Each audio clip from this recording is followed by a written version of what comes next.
نحمده ونصلي على رسوله الكريم اما بعد فاعوذ بالله من الشيطان الرجيم بسم الله الرحمن الرحيم ويوم حنين إذا أعجبتكم كثرتكم فلم تغن عنكم شيئا وضاقت إلى آخر الآية صدق اللہ العظیم۔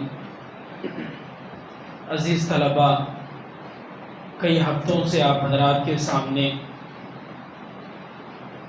محاسن اور رذائل کے دروس چل رہے ہیں، جن میں سے ایک درس عجب اور خود پسندی کا بھی ہے۔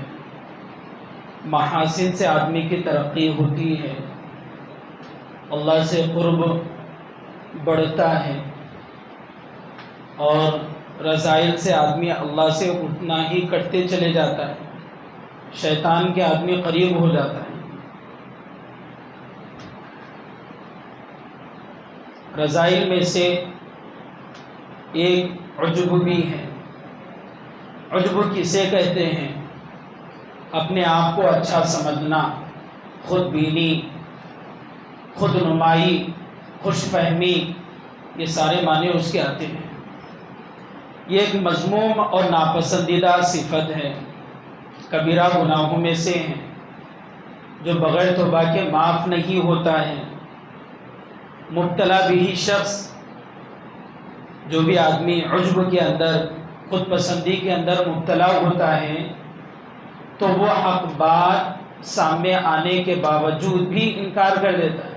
میری بات صحیح ہے، بس میں نے جو کہا وہی صحیح ہے۔ یہ عجب کا اثر ہوتا ہے، حق بات آدمی قبول نہیں کرتا ہے۔ امام غزالی رحمۃ اللہ علیہ عجب کی تعریف یوں فرماتے ہیں: آدمی اپنی نعمت کو عظیم سمجھے، آدمی اپنی نعمت کو عظیم سمجھے، اس طور پر مطمئن ہو جائے کہ منعم یعنی انعام کرنے والے کا استحضار نہ ہو، اور نہ ہی اس نعمت کو اس کی طرف منسوب کرتا۔ منعم کا استحضار بھی نہیں ہے، اور ایسے ہی اس کی طرف اس نعمت کو منسوب بھی نہیں کر رہا ہے۔ یہ اللہ کی دی ہوئی چیز ہے، میرا کچھ بھی کمال نہیں ہے، استحضار نہیں ہے، اللہ کی طرف نہ دھیان ہے، اور نہ اپنی چیز کو اللہ کی طرف منسوب کرتا ہے، تو یہ عجب کی علامت ہے۔ عجب اسے کہتے ہیں۔ خود پسندی مبغوض صفت ہے، ناپسندیدہ صفت ہے۔ خود اعتمادی محمود صفت ہے اور پسندیدہ صفت ہے۔ خود اعتمادی الگ چیز ہوتی ہے اور خود پسندی الگ چیز ہوتی ہے۔ خود اعتمادی اچھی چیز ہے، خود پسندی اچھی چیز نہیں۔ خود پسندی اپنے اندر کیسے پیدا ہوتی ہے؟ چند چیزیں ہیں، اسباب ہیں۔ وہ چیزیں اگر ہمارے اندر پائی جاتی ہے تو سمجھنا چاہیے کہ واقعی ہمارے اندر خود پسندی ہے، اس کا علاج کرانا چاہیے۔ ڈاکٹروں کے پاس جیسے جاتے ہیں، ایسے ہی تصوف کے جو ماہرین ہیں ان کے پاس جا کر علاج کروانا چاہیے۔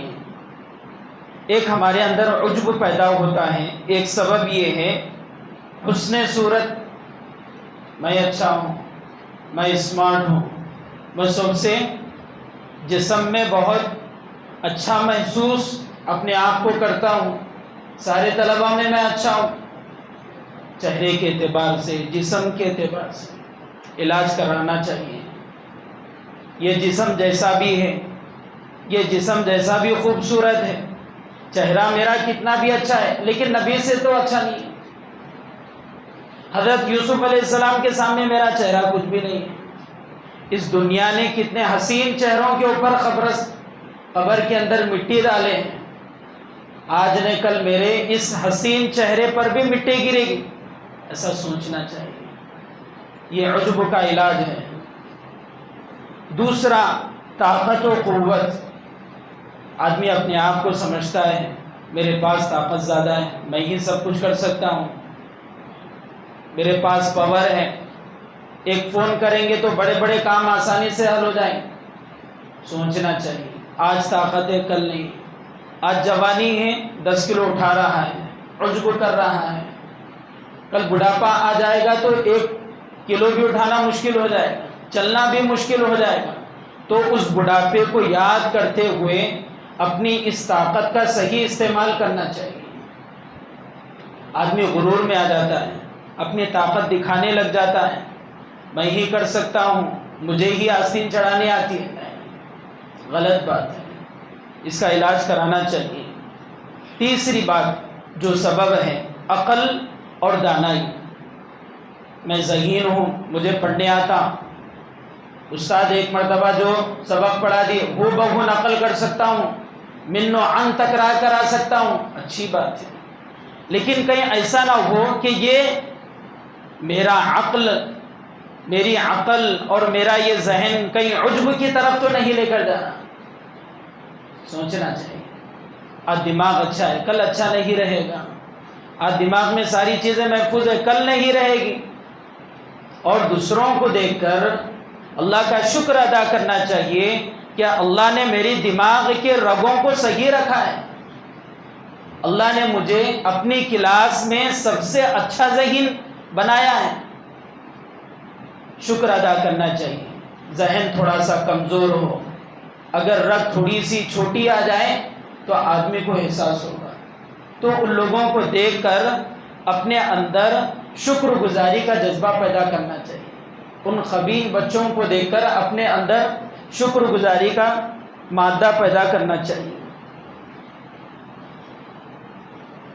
ایک سبب ہے اولاد کی کثرت، خادموں کی کثرت، ہاتھ پیر میں پھرنے والے لوگوں کی کثرت کی وجہ سے آدمی عجب کرنے لگ جاتا ہے، مجھے تو کام کی ضرورت نہیں، فون کریں گے تو باہر سے سب کچھ سامان آ جائے گا، اشارہ کر دیں گے تو لوگ میرے ہاتھ پیر دبا دیں گے، خدمت کر دیں گے۔ عجب ہوتا ہے، ہمیں سوچنا چاہیے، علاج کرانا چاہیے۔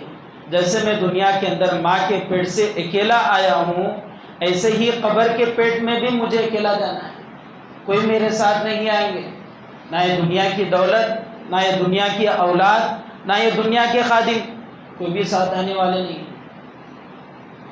تو اس طریقے سے اپنے ان بیماریوں کا علاج کرواتے رہنا چاہیے، بڑوں کو سنانا چاہیے، تصوف اور سلوک کے جو ماہر ہیں ان کے پاس جا کر اپنی بیماریوں کا علاج کروانا چاہیے۔ عجب اور تکبر میں فرق ہے، عجب اور تکبر میں فرق ہے۔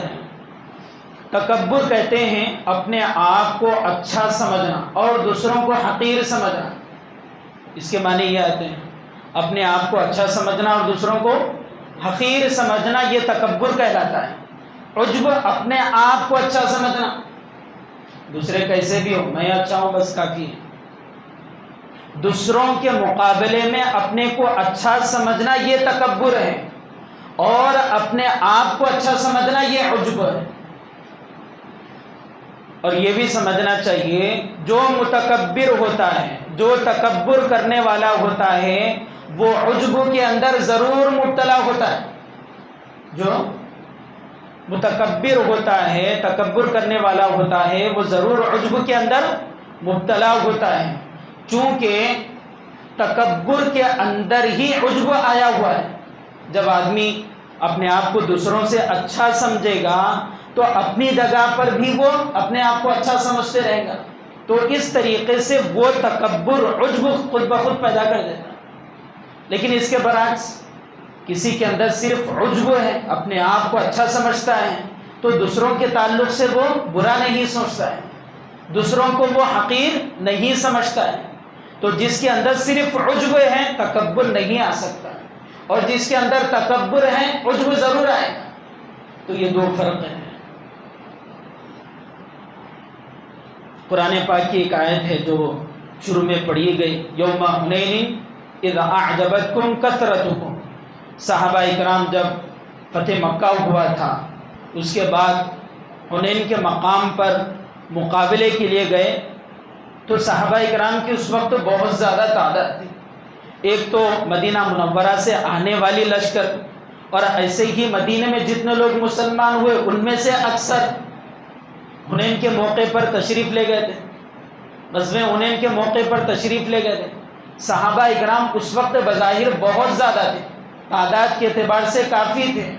صحابہ آپس میں سوچنے لگے اب تو ہماری تعداد زیادہ ہے، ہم ضرور قبیلہ حوازن پر حملہ کریں گے اور انہیں ہرا دیں گے۔ اسی سوچ میں، فکر میں اور اسی غلط فہمی میں صحابہ پہاڑوں کے درمیان سے جا رہے تھے۔ پہاڑوں کے پیچھے جو دشمنوں کا لشکر تھا وہ صحابہ کو گھیر لیا اور حملہ کر دیا۔ صحابہ اکرام مقابلہ کیے، کچھ صحابہ بھاگنے لگے۔ اللہ کے نبی علیہ السلام آواز لگائے، پھر کئی دیر کے بعد صحابہ پھر دوبارہ آئے، اس کے بعد مقابلہ ہوا، پھر صحابہ جیتے۔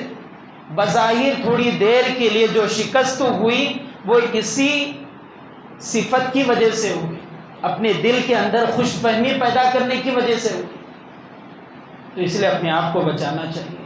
پڑھنے کے زمانے میں جب تک زندگی باقی ہے اس بری عادت سے اپنے آپ کو بچانا چاہیے۔ اللہ ہم سب کو کہنے سننے سے زیادہ عمل کی توفیق عطا فرمائے۔ وآخر دعوانا الحمد للہ۔